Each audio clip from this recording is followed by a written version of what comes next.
Hi everyone, it's me, the Broke Stacker. We are draining our coolant or coolant flush, the second phase of that. So you drain everything out, you put flush in with water, flush and run that for anywhere from 6 minutes to 6 hours, depending on your application on how bad it is. That's the directions on the bottle, and then you fill it up with water and drain it, fill it up with water and drain it again. That's where we're at now. This would be the last time draining this thing out, because I also got in today the correct radiator hoses, upper and lower. We're going to swap those out, but while we're waiting for the coolant to drain, I got a couple different metering valves I want to try out.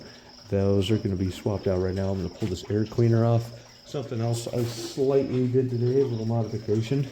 There was a spacer, you guys remember this thing, that was sitting on top of the carburetor. This is a 1/2-inch spacer, and it just made it for such a pain in the butt to get that thing on, that air cleaner on and off every time, and half the time I couldn't tell if it was on there right.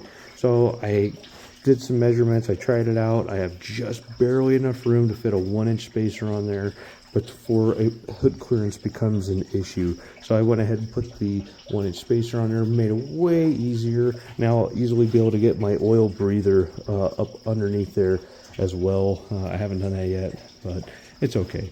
So yeah, right now we're waiting for that to drain. I'm gonna pull this air cleaner off and switch out those jets, or not the jets, the metering rods. Okay, we got that air cleaner off. Now to pull these little plates off right here, let me zoom in, see if best I can.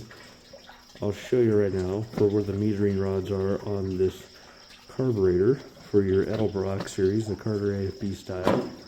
Set my camera up just so. I recommend using a 1/4-inch driver. Works great on multiple things on this carburetor. Not everything, but it works for the idle mixture.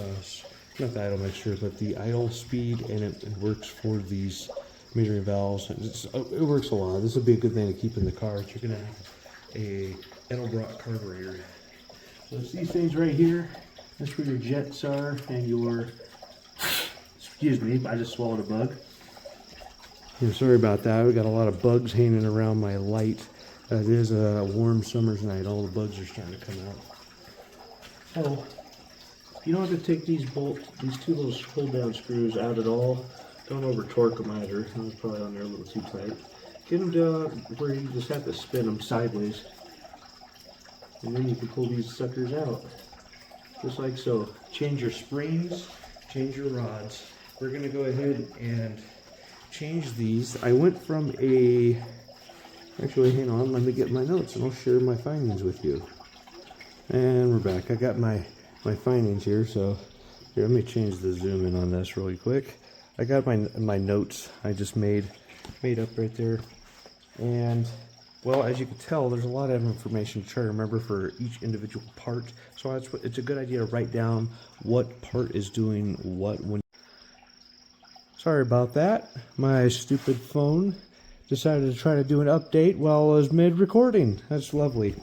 Anyways, back to this. So take some notes when you are making changes. Do small changes at a time. Do your rods, maybe then do your jets. Change your idle air mixtures. Change your idle speed. And at very first, I would suggest, after you get the carburetor close enough, try to adjust your timing, max it out. So your distributor to advance it is always the direction of whichever that distributor at vacuum advance is pointing. So it's pointed this way, right? So you want to turn it this particular one clockwise to advance the timing before top dead center. So I did that, I pulled over, I did that, I pulled over, still wasn't paying a knocking. I did that about 6 times before anything happened at all. Then when I got a little pain and knock, I backed it off just that little bit of a turn, and that's where I ended up. And I started off at 10 degrees before top dead center. I ended up after backing that off, and there's no peeing and knocking at 39 degrees base time, and I couldn't believe it. I've had plenty of experience on experiences on other engines. They were nowhere near that high. I don't know if there's something about these big blocks or what, but that seems to be the sweet spot for this one, about 38, 39 degrees for this one for base timing. Or maybe that includes the vacuum advance, but I just connected my vacuum advance. Anyways, it works. That's where I set it to. You're gonna be screwing around with this from scratch and don't know where to start. That's where I ended up. I wouldn't start off any closer than 10 degrees. It might just be because my timing chain is stretched. It could be a lot of different factors right there, but I ended up going about 39 degrees before top dead center advance on this. Anyways, after I did that, everything else started falling into place. So I originally started off with the 75-47 metering rods, and it was stumbling on initial acceleration. Well, that was before I changed the timing. So that could very well have been from the lack of timing in it. Then I changed it to a 73-47 rod. And I also had changed the accelerator pump. I should have probably did one and then the other. But accelerator pump, just remember the one closest to the carburetor is a faster delivery. The one furthest away from it is a slower delivery of the accelerator pump fuel system. So that's the easiest way to remember it. One closest to the carburetor, that's going to be your fastest, biggest shot. And then the opposite, or you can just go middle of the road. There's only 3 holes. So anyways, I did that, and it says much better off the line. Still stumbles when secondaries open up low on power at wide open throttle. I was like, okay. So I found some other metering rods. I had to go to a speed shop, and they gave me some. I thought it was going to be in the secondaries where I was having my issues on that, but I ended up, I think at that point it was when I changed my timing, because I put these 73-37 rods in. Noticeable loss of power on the secondaries, like it just wasn't doing anything. So I went too rich. Remember, you can go too rich, you can go too lean. In that instance, I went too rich. So I backed it off. I went back to the 73-47, made sure my timing was right. That's when I got it to the 39 degrees. Everything's running great. But now, after everything's kind of settled and dialed in, now my idle on the primary circuit is way too rich. So, and I played with the idle mixture screws the most I can. We're just going to stumble and die and back and forth, and well, it's just running way too rich at idle. So that's why I am now, because I know the timing's right, accelerator pump is right. Now I'm going to go to back to the 75-47 rods. So we're not changing the second number. That's 47. That's the little part of the rod. Here's a little picture. The little part of the rod at the very bottom, you got that big L. The bottom part is that second number. That second number is you see for your rods. And the bigger the number, the more restriction. The smaller the number, the less restriction. So you give them more fuel with the smaller number. I think that's how I understand it as. I could be wrong. Put it in the comments if I am. But anyways, that's how I'm understanding it. So to lean it out, you want a bigger number over here. And that's why when I went to the 37, it was way too rich. And that's why I went back to that second number being the 47. But now we're too rich on the primary circuit. The primary circuit is this top part of the rod. So now we're too rich on that. So now the 73 is too rich, but the 47 is just right. Now we're going to go to a 75-47. That's where we started off with. But I started off in the wrong sequence of events. It happens. That's just part of testing and tuning. I'm a little rusty. It's been a minute since I've done one of these from scratch. So yeah, forgive me. And it's my very first time dealing with a Edelbrock carburetor. So I had to learn as I go. But suggestion, they got an online manual for the carburetors for Edelbrock. Read the thing. It's 20 pages long.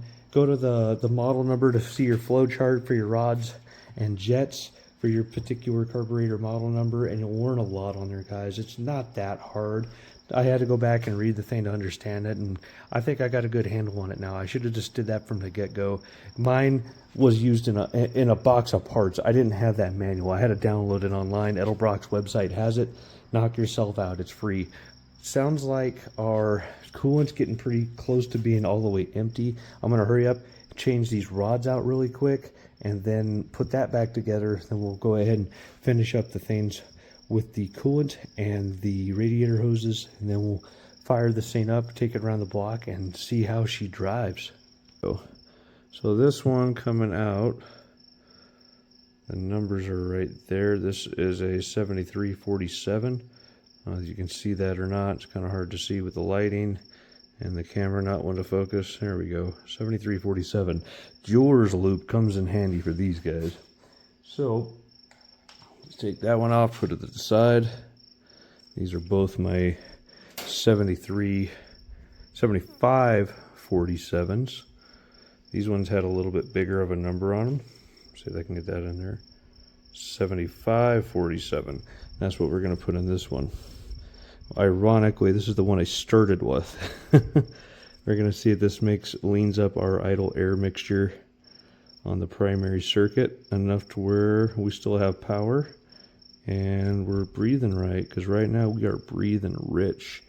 Yeah, you just grab it like that, zoom in, make sure your spring is in place. Right now I'm running a pink spring, kind of going in the middle of the road. I think right in the middle is an orange spring. They have like a really just non-colored silver spring, and that's like the lightest one. That's what I pulled out of here. I don't know who was in here playing with this thing before, but I pulled those ones out. I thought it might be a little too aggressive. I wanted to get closer to the base. I might go back to that, but we'll see. Where'd my driver go? Try not to leave your tools sitting in the battery either, right? I have my driver. I swear I did. Is it in my pocket? It's totally in my pocket. You guys ever have those moments? Where the hell is the thing I just set? Oh, there it is. Not too tight. That's the first one. That's all it is. That's all you can do. All you got to do. You don't have to take the carburetor off. You do have to take the air cleaner off. But man, it is easy. I am starting to appreciate Edelbrock and the Carter AFB style for tuning on the fly. It's a little bit harder to do the jets. You got to take the top of the air horn off of there to make that work, but super doable. I'm going to repeat the other side, and then we'll start screwing around with these radiator hoses. Okay, here's our coolant after one bottle of stuff. I put about 3 gallons of water in this thing there, ran it for about 5-6 hours, and yeah, look at that. Still looking gnarly. There was no coolant in this. This is whatever was residual in the block. And yeah, I'm glad I did the flush, get all that stuff out of there. Now we're going to go back to our regular coolant, and everything should be right as rain. Okay, I got all of the 2 radiator hoses replaced. The bottom one was kind of a punk to get to. It was a lot easier with the power steering pump and the oil filter out of the way. But yeah, I got those replaced. I got coolant in the system. It's a bit late now. First thing in the morning, we're going to come back to this, fire it up, bleed the system, put the air cleaner on, and dial that carburetor in and go for a ride. Okay, I had a couple hiccups that needed to be addressed before I could really finish tuning this. My voltage regulator was acting up. I could tell because my headlights were flickering at night, and I went ahead and ordered the part. Sure enough, I haven't replaced it yet. It's right there, ready to go. AutoZone for the win on that one. They're the ones that can get it here the fastest. But across my terminals, when you're charging, it should really be between like 13 and 14.5 volts. Battery not charging, 12.7, somewhere in there. And well, it was charging at 16 volts. And yeah, so my voltage regulator was just letting it charge way too high. That needs to be changed out. On your new modern day alternators, the alternator has the voltage regulator built in. So you got to replace the $500 alternator, and when the regulator goes out. But these guys were smart back in the day. They made their voltage regulator separate. So that $20 part back in the day, or $10 part back in the day, is now $60. But you can still get them and don't have to replace a $500 alternator. We're going to replace that right now, and then start tuning it again. Also, let me see if I can get around here and show it to you. Turn the light on. Down here, let's see if it'll show on the bottom here. Hang on. See that puddle? Yeah, we got a leak.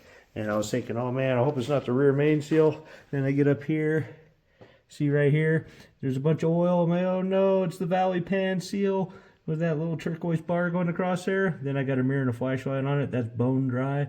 All it is that oil pressure switch or sending unit. So all I got to do is switch that out right now. It's really easy. It looks like it's 1 1/16 on the bolt size, one wire. Take it out, clean it up, put the new one in, done. Voltage regulator, 2 bolts, 2 connections, done. And then I can properly tune this thing. Yep, that did it. See how it's wet down here, but how it's also wet on the top? That means this little section for the sensor has given up the go, and it's actually leaking past this, not at the threads. So it's doing its job, it's getting old. But yeah, we got our new one right next to it.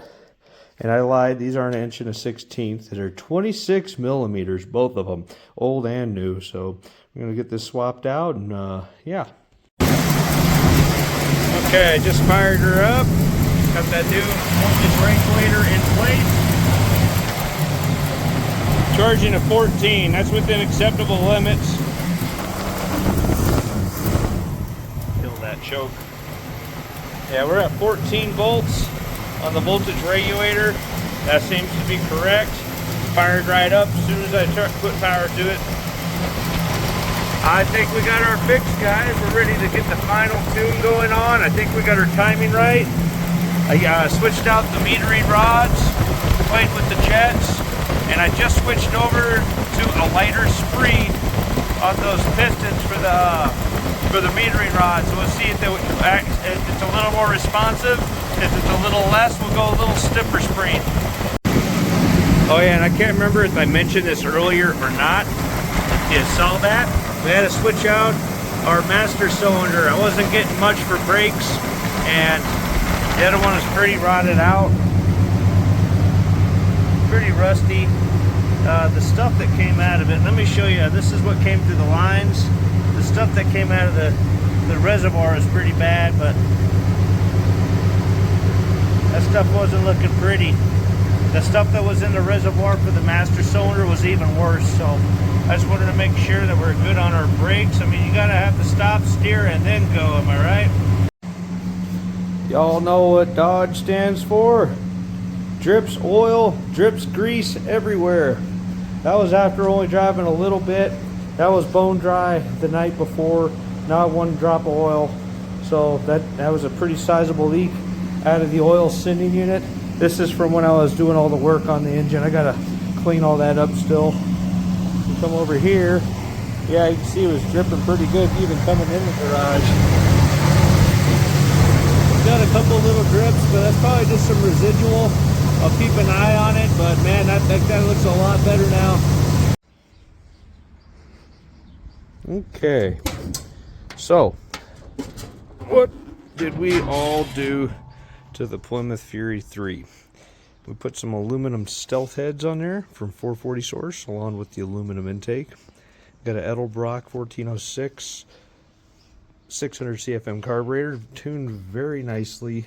We also have the pointless ignition billet aluminum distributor from 440 source.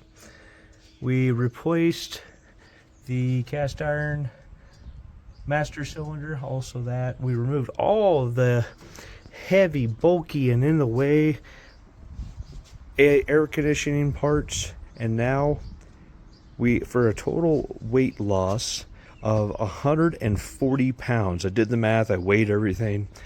It was 140 pounds we shaved off this 4,000 pound beast, the 383.